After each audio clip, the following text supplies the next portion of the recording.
Hello, everyone.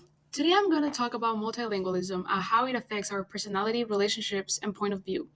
My parents are from Colombia and Spain. They met in Brazil. I was born and raised Catholic in Mexico, like most population, speaking Spanish, but I also learned how to speak English and French fluently. Now, I live in the US and I plan to move to Italy once I'm done with my studies. I have to experience the meaning and consequences of multilingualism in the different cultures and social groups. And throughout the years, I've been able to reflect upon how those have shaped my personality. Nevertheless, today we're going to talk about an even more interesting case. This is Vihan. V was born in Kenya. His parents are both Indian and Gujarati, making Vihan and his brother part of this big Indo-Aryan ethno-linguistic group. He was raised in the Jainism religion and speaking Gujarati, Hindi, and Swahili until he got accepted in a British school where everything was taught to him in English, where he learned French, and where the social group he was surrounded by spoke mainly English, even if they knew Gujarati, Hindu, or any other language or dialect. V then moved to the US to pursue his college degree in CS, and even though he wants to work there for a few years, to work here, he wants to travel the world and then go back home to his family in Kenya and stay there. For today, we got an interview with Vihan about his view on multilingualism. What are things people assume about you because of the culture you come from? Um, People assume I'm smart because I'm Indian for some reason, and because of my height and how my face looks when I'm not talking to anyone, people think I'm very unapproachable and extremely mean. Do you think that's related to your culture? Or do you think that's because of like your Oh no, physical that's just me. features? Sorry, my bad. Culture-wise, everyone thinks I'm a CS major, which is true. I am a CS major, and I'm said to be either an accountant, doctor, or an engineer. Mm-hmm. I guess I'm an outlier. Hmm. Okay. Since when do you learn English as your second language? So I'd speak Gujarati at home and with my family and everyone. But when I joined school back home in Kenya, is it was an English speaking school, so we'd speak English all the time.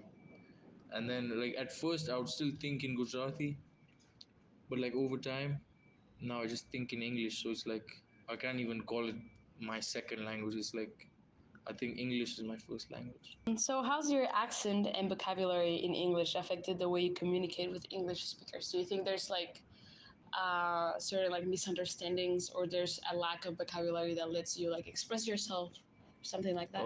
I don't have a lack of vocabulary for sure, but most Americans tend to think they're the right way of speaking English.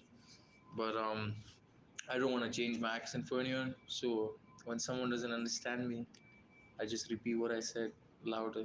Your daily life happens in English. You speak in English with your friends. Well, not in your family. Your friends. You live in the U.S. and your education is in English. Has that caused any frustration, like the fact that you cannot speak your life out in Gujarati or not? Sort of. So like, I'm I'm from Indian descent, meaning my parents originated from India, but they moved to Kenya, right? So I consider myself Kenyan, but I speak everything in English, right? So when I go to India, I feel out of place because I can't speak Gujarati as well as I used to. And when I'm in Kenya, I don't feel exactly like a Kenyan because like Kenyans are of different color than me. And when I'm here and I'm speaking English, my English sounds different than others, so I still feel like I do not belong. So yeah, slightly frustrated, but not really. It's just it is what it is. And last but not least, do you ever miss speaking in your mother language? And if so, what do you do? Do you feel like there's a community to do it here? I do miss speaking in my mother language, so I just call my mother simply. For my mom, my dad, my grandparents, they hate when I speak English, so it's super fun Do they? talking to them in my. And they do notice how different my Gujarati sounds, cause like me as a kid, they love my Gujarati, and now they're like, "What's wrong with this guy?" But yeah, I don't know if there's a community here for me to express that, cause I haven't exactly looked into it. But yeah, there's Indian communities, but that's like Hindi, right? And I know Hindi, but Gujarati is I'm more conversant with Gujarati than I am with Hindi. His behavior, mindset, and opinions, among many other things, are conformed by his culture.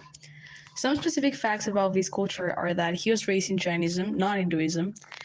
Jainism is a religion of self help. There are no gods or spiritual beings that will help human beings. The three guiding principles of Jainism, the three jewels, are the right belief, right knowledge, and right conduct. The supreme principle of the Jain living is nonviolence. He was raised speaking Gujarati, not Hindi. He spoke almost only English from the age of 9, but he also understands Swahili and Hindi. He was raised vegetarian until he was 16, and then he decided to start eating meat without telling his grandparents. Things that we know about this culture that will help us understand the reasoning behind his decisions are that the Gujarati people originate in the region of Gujarat, in the northwestern part of India. It is a language mainly spoken in India, Tanzania, Kenya, and Pakistan.